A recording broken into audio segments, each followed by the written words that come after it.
کہ یا ابراہیم انا بفراقک لمحزونون، اے ابراہیم ہم آپ کی جدائی میں پریشان ہیں۔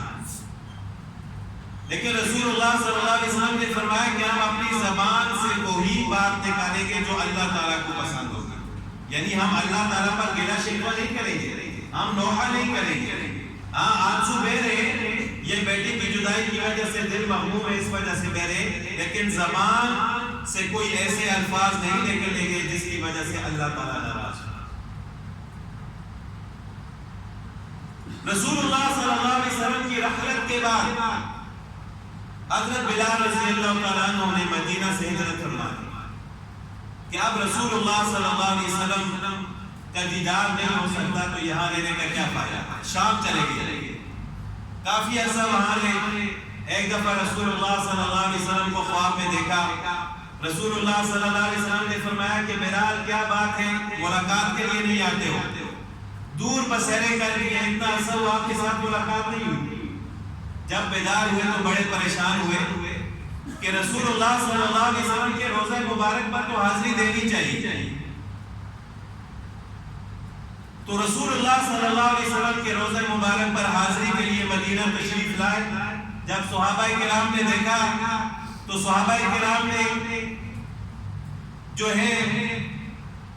خواہش ظاہر کی کہ آپ آزان دیں، ہم رسول اللہ صلی اللہ علیہ وسلم کے زمانے کی آزان سننا چاہتے ہیں۔ حضرت بلال رضی اللہ تعالیٰ عنہ نے فرمایا کہ میں برداشت نہیں کر سکتا، اس وقت میں آزان کہتا تھا، رسول اللہ صلی اللہ علیہ وسلم زندہ تھے، اب میں اس طرح اسی جگہ پر کھڑے ہو کر آزان دوں گا، تمہیں برداشت نہیں کر سکتا۔ حتیٰ کہ حسنین کریمین رسول اللہ صلی اللہ علیہ وسلم کے نواسے حضرت حسن اور حسین رضی اللہ تعالیٰ عنہ تشریف لائے،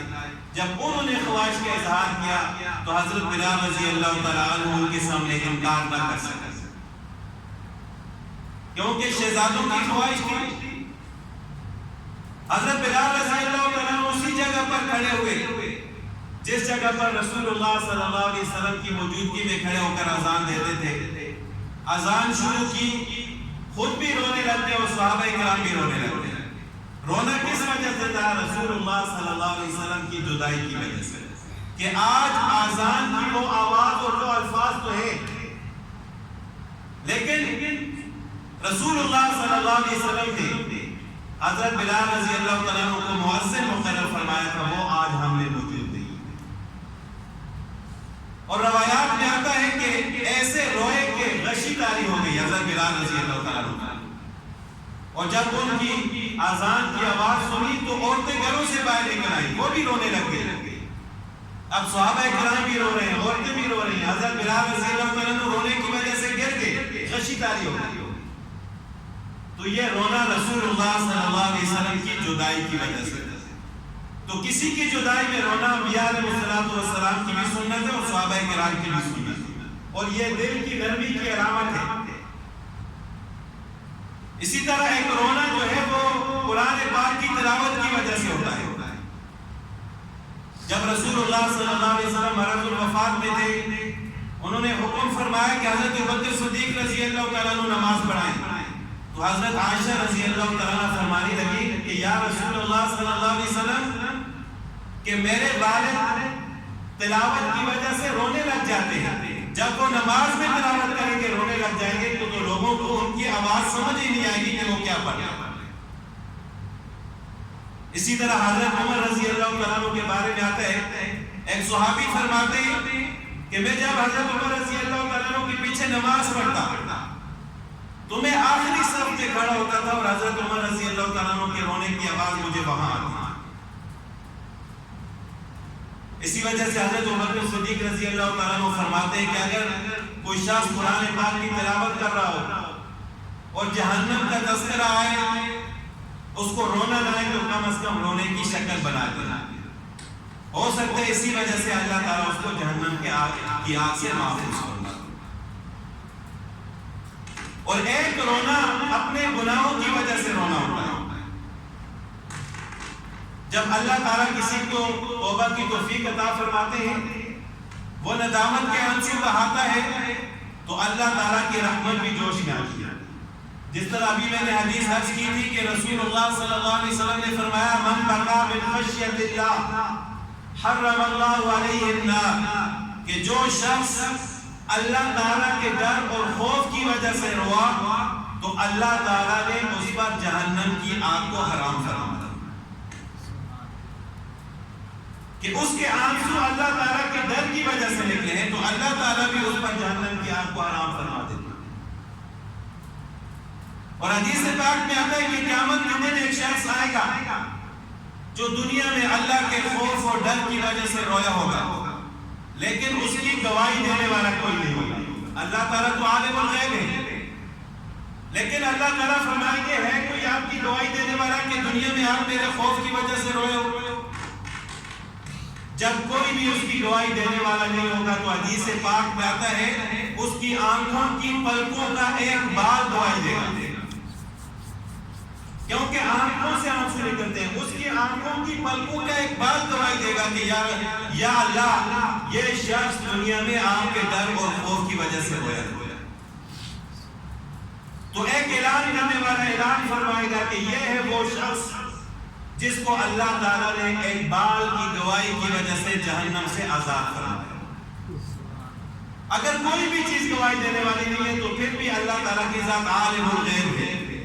لیکن اللہ تعالیٰ اس شخص کو انعام عطا کرنا چاہتے ہیں کہ دنیا میں جب یہ رویا ہوگا تو اس کو کسی نے دیکھا ہوگا، کوئی اس کی گواہی دے گا، کوئی بھی گواہی نہیں دیتا تو جس آنکھ سے آنسو نکلا ہے اس آنکھ کی پلکوں کا ایک بال اس کی گواہی دے گا۔ اور اسی طرح جو لوگ اللہ تعالیٰ کی یاد کی وجہ سے روتے ہیں،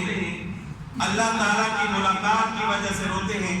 تو اللہ تعالیٰ فرماتے ہیں جو شخص میری ملاقات کے شوق میں روئے گا انشاءاللہ میں ضرور اس کے ساتھ ملاقات کروں گا۔ ایک دفعہ حضرت شعیب علیہ السلام رو رہے تھے، اللہ تعالیٰ نے پوچھا کہ یہ رونا کیسا ہے، جنت میں جانے کی خوشی کی وجہ سے یا جہنم کے خوف کی وجہ سے؟ شعیب علیہ السلام نے فرمایا کہ لا، نہ یہ جنت میں جانے کی خوشی کی وجہ سے ہے نہ جہنم کے خوف کی وجہ سے، بلکہ یا اللہ یہ تو آپ کی ملاقات کے شوق کی وجہ سے۔ تو اللہ تعالیٰ فرمائیں گے کہ آپ کو مبارک ہو، آپ میری ملاقات کی وجہ سے رو رہے ہو، آپ کو اشتیاق ہے کہ آپ میرے ساتھ ملاقات کریں تو انشاءاللہ آپ کی میرے ساتھ ضرور ملاقات ہوگی۔ اور ایک رونا شکر کی وجہ سے ہوتا ہے، جب اللہ تعالیٰ بندوں کو نعمتیں عطا فرماتے ہیں تو جن بندوں کو اللہ تعالیٰ شکر کی توفیق عطا فرماتے ہیں ان کے دل میں اللہ کا خوف اور ڈر ہوتا ہے تو وہ اللہ تعالیٰ کی نعمتوں پر بھی روتے ہیں، وہ اللہ تعالیٰ کی نعمتوں پر ایسے خوشیاں نہیں مناتے کہ گناہوں میں مبتلا ہو جائیں اور اللہ تعالیٰ کی نافرمانی کر جائیں، بلکہ وہ اللہ تعالیٰ کی نعمتوں پر بھی روتے ہیں۔ حدیث پاک میں آتا ہے کہ رسول اللہ صلی اللہ علیہ وسلم نے ایک دفعہ رات کو تہجد کی نماز ادا کی، حضرت عائشہ رضی اللہ تعالیٰ عنہ کے حجرے میں تھے، جب نماز شروع کی تو روئے،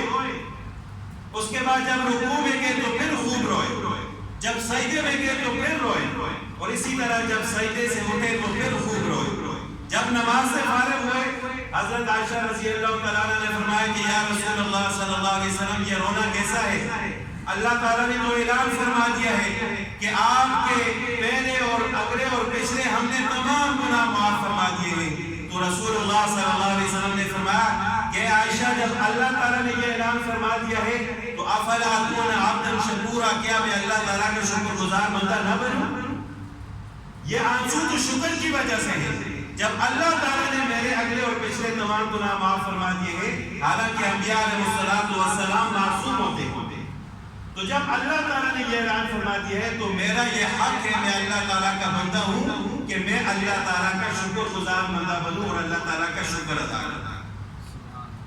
تو بندے کا یہ حق ہے کہ اس کے دل میں اللہ کا خوف ہو، ڈر ہو اور خشیت الہی ہو۔ جب اس کے دل میں خشیت الہی ہوگی تو وہ مصیبت آنے کی وجہ سے اس کے آنسو نکلیں گے، کسی کی جدائی کی وجہ سے بھی اس کے آنسو نکلیں گے، اللہ تعالیٰ کے ملاقات کی شوق کی وجہ سے بھی اس کے آنسو نکلیں گے، اور اسی طرح جب وہ اپنے گناہوں کو یاد کرے گا تو پھر بھی اس کے آنسو نکلیں گے، اور جب اللہ تعالیٰ اسے نعمتیں عطا فرمائیں گے تو پھر بھی اس کے آنسو نکلیں گے۔ اور جب بندے کو یہ کیفیت مل جاتی ہے، اللہ تعالیٰ کسی کو یہ کیفیت عطا فرما دیتے ہیں، تو اللہ تعالیٰ فرماتے ہیں، رسول اللہ صلی اللہ علیہ وسلم کے ارشاد ہے کہ من بقى من خشیت اللہ حرم اللہ علیہ النار، کہ جو شخص اللہ تعالیٰ کے ڈر اور خوف کی وجہ سے روئے گا تو اللہ تعالیٰ اس پر جہنم کی آگ کو حرام فرما دے گا۔ اللہ تعالیٰ ہم سب کو خشیت الہی نصیب فرمائے اور دین کی صحیح سمجھ عطا فرمائے۔ وآخر دعوانا الحمدللہ۔